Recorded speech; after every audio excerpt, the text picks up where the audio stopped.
Greetings, my beautiful lovelies. It's Emmy. It is so great to see you and welcome back. Today I'm going to be making a crazy pizza, also known as the pourable pizza. Pourable pizza. What is this magic? It apparently is basically a batter that we can pour the crust, apply our toppings, and then bake it. Apply more toppings, bake it again, and then there's your pizza. A pourable pizza. So right off the bat, one has to wonder, what kind of pizza is this and what will it taste like? And that is why I'm here, and that is why I'm going to be making this today. Big thanks to Lovely Marilyn, who left this for me in the comments. I had never heard of it before, so thanks so much for sharing it. So when I was researching crazy pizza, I found a lot of recipes online. I'm going to be following the one that I found on Whippoorwill Hollow here on YouTube. I'll put a link down below to her original video. So Chef John also has a recipe for a pourable pizza crust. I'll put a link to his video down below. His contains yeast, and I'm going to opt for the crazy pizza option that contains no yeast whatsoever. So let's go ahead and make this. So in this bowl, I have 1 cup of all-purpose flour. Also, behind me, I have my oven preheating at 425 degrees. I did this before I started shooting, so it won't beep and scare the living bejesus out of me. To that, I'm gonna add 1 teaspoon of Italian seasoning, combination of marjoram, oregano, basil, and I'm gonna add 1 teaspoon of salt. This is half a teaspoon, 1, 2. Stir that together. And now I'm gonna add 2/3 of a cup of milk. And 2 eggs. Mix that all together, and that's it. That's our crust. So in Whippoorwill Hollow's video, she said this is enough batter to cover a 15 by 10 inch pan, but she likes to cook hers in a cast iron skillet, and I think that's a great idea. So I'm going to be using a 9-inch cast iron skillet. Hers is much larger, so I'm going to be using half the batter for this size pizza. I'm going to butter the skillet, make sure we get into the corners, so our pizza doesn't stick. Now we're going to pour half of this batter into this pan. Turn our pan so that the batter coats the entire surface. So here's another interesting part of this recipe. If you're using meat, you're going to add that now. So I'm going to add a few slices of pepperoni. This is a bit of a reverse pizza in terms of cooking as well, because we are going to put the sauce on later as opposed to now. So now we're going to pop this into a preheated 425 degree oven for 20 minutes, and that will allow the crust to cook up.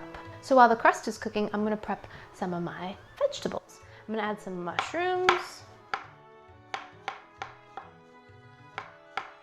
and bell peppers.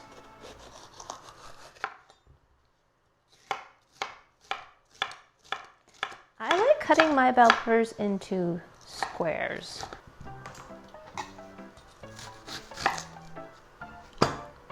Whoops, there goes the onion.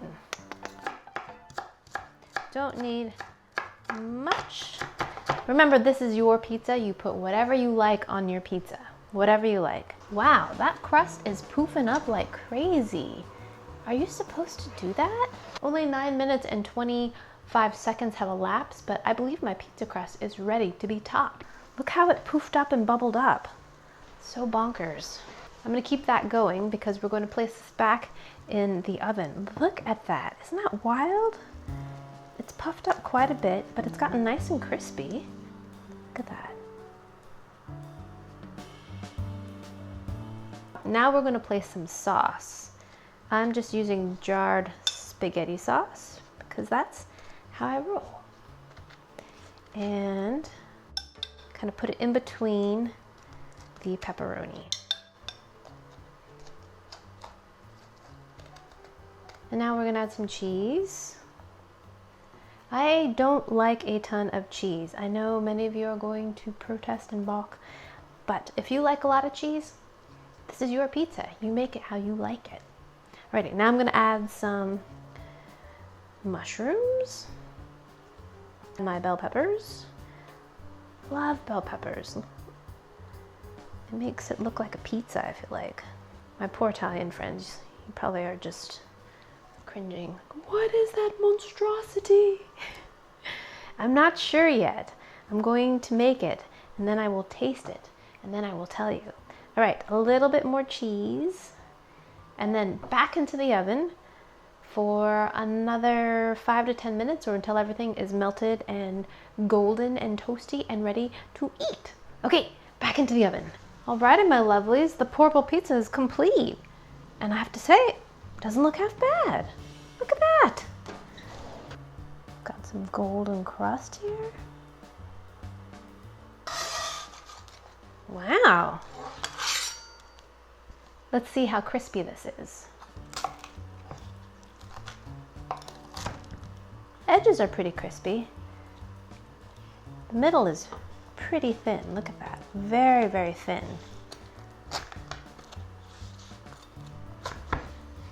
The middle is a bit floppy. Crust underneath has a golden color to it. Some parts of the crust are golden, other parts are not so much, but yeah. Alrighty, here we go.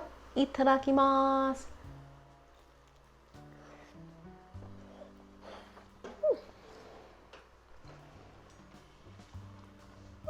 So it has all the flavor components of a pizza. You've got the sauce, you've got the cheese, you've got the toppings. I got mushroom and bell pepper in that bite. The crust is not like a pizza, although I am holding it like a pizza. That particular bite was kind of floppy, and there was no kind of bready flavor to it. I didn't taste any egg, although we had 2 eggs in there. But let me get this bite here. This one looks a little bit crispier. Here we go.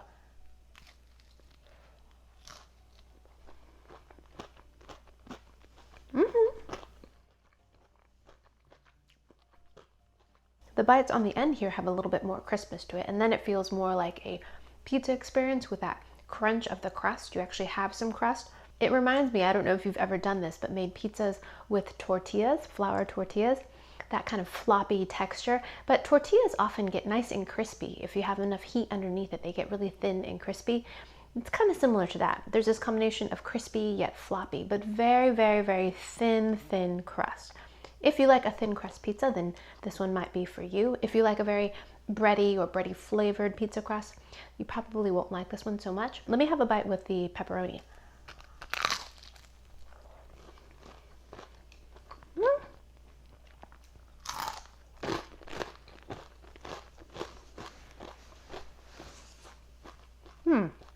So that bite had lots of crunch to it, but it doesn't taste like a pizza crust. It doesn't taste bready. It doesn't quite taste eggy either. It's just a little bit different. I do like the fact that it does crisp up, because for me, that's a big part of the experience of a pizza, is having the textures of pizza. Crunchy crust or chewy crust or a bready crust, whatever style of pizza you are eating. To have some of that texture going on is a big part of that whole pizza-ness for me. In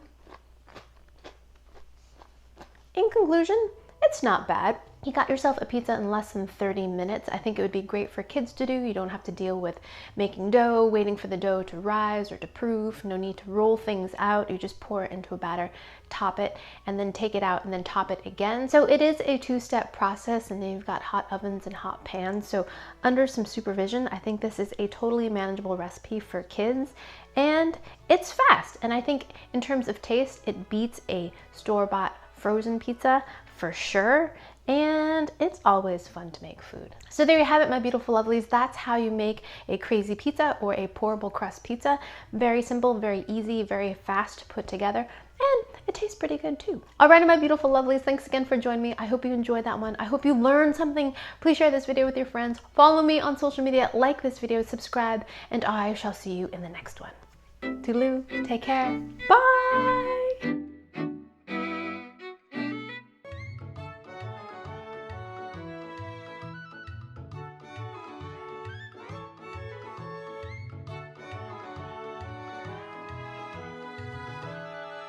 Hello, it's Pizza Face. Pizza Face has arrived.